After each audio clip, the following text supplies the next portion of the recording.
Ruined. Doomed. Kaput.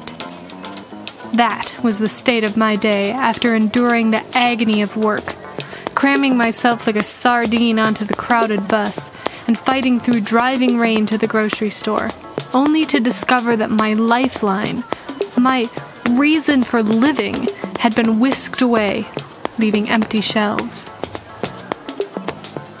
I stared blankly at the chipped metal, errant droplets pattering from the hem of my coat onto the dingy tile.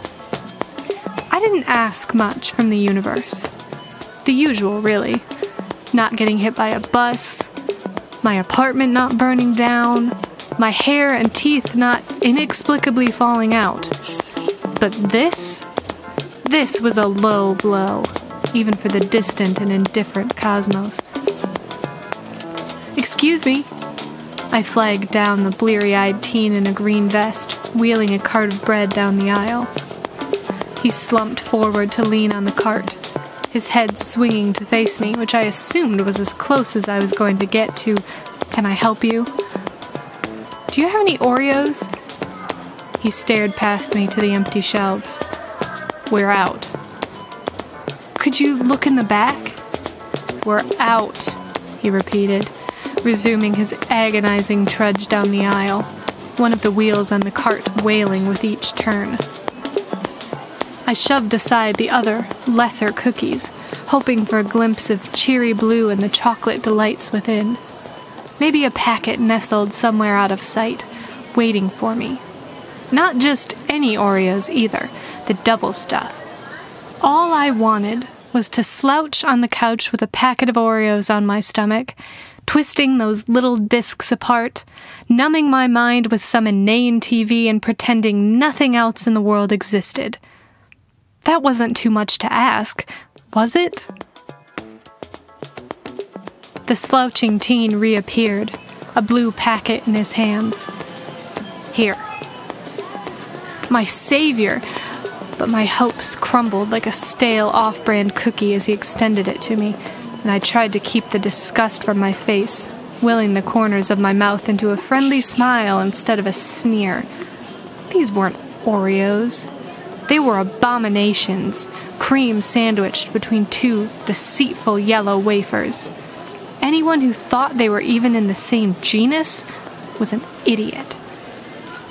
"Thanks," I said, taking the packet of little Judases.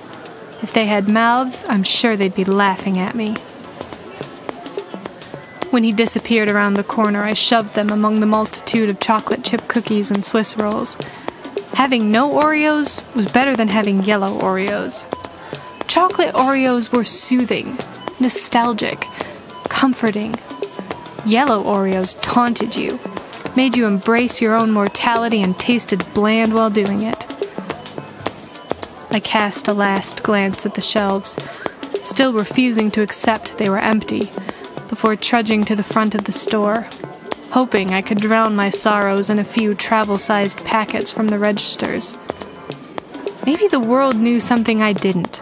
Maybe the apocalypse was upon us. What other explanation was there for a store in the 21st century being completely and utterly out of Oreos? Tomorrow the world would end and some lucky bastard out there at least had a pack of Oreos when it all went up in smoke. If society did hurtle back to the Stone Age, I knew who I was hunting down first. My search by the registers, accompanied by the relentless beeping of scanned purchases like an erratic EKG, was just as fruitless. A cart rattled by, limping on a stuck wheel, and a blue packet perched on top of the pile of lunch meat and chips and broccoli blazed out like a beacon. Milk's favorite cookie. Forget milk. They were my favorite cookie. Milk could get its own. Excuse me, where did you find those? This was what I was reduced to. Scavenging from carts like someone bumming for cigarettes. If I wasn't careful, someone might think I had a problem, like I was standing there scratching at myself and looking for my next hit. But I did have a problem, damn it. 45 little cream-filled problems. The candy aisle, she said, nodding down the row of nondescript aisles toward the one I had just emerged from. I stared sadly at the passive blue packet. I could grab them and run, fly out the door, my raincoat streaming out behind me like a cape, while all the bleary-eyed attendants stared after me, murmuring to themselves, "Who was that?" But no, I only stood there, at least no longer dripping, as the cart slowly rolled away with a rumble as its lame front wheels shuddered, leaving straggled black streaks across the dingy tile. From the sheer volume in her cart, I guessed she was a mother just trying to feed her ravenous children. Those Oreos were destined for school lunches and grubby little hands, not my pajama-covered tummy. I stood forlornly at the end of a closed register, watching my fellow shoppers weave in and out of the aisles, their wet shoes squeaking on the floors. The world wasn't ending. It would turn just as reliably and relentlessly as always, and in time, my distress over a solitary pack of Oreos would be nothing more than a faded memory.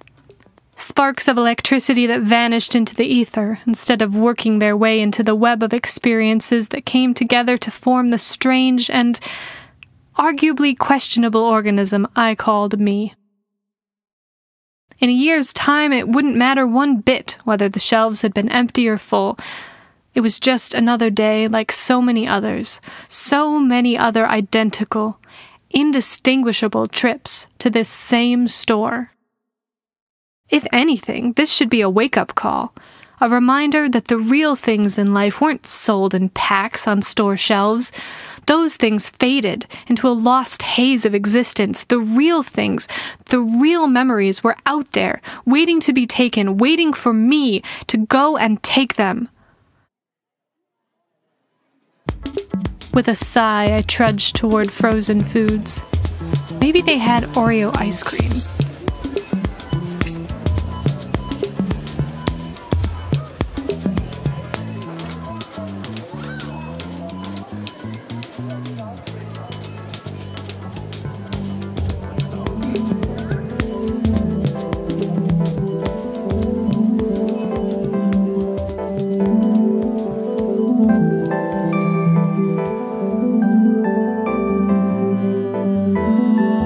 Today's episode of Tiny Tales was written and narrated by R.E. Rule. Music and production by Frank Nawrot. Thanks for listening.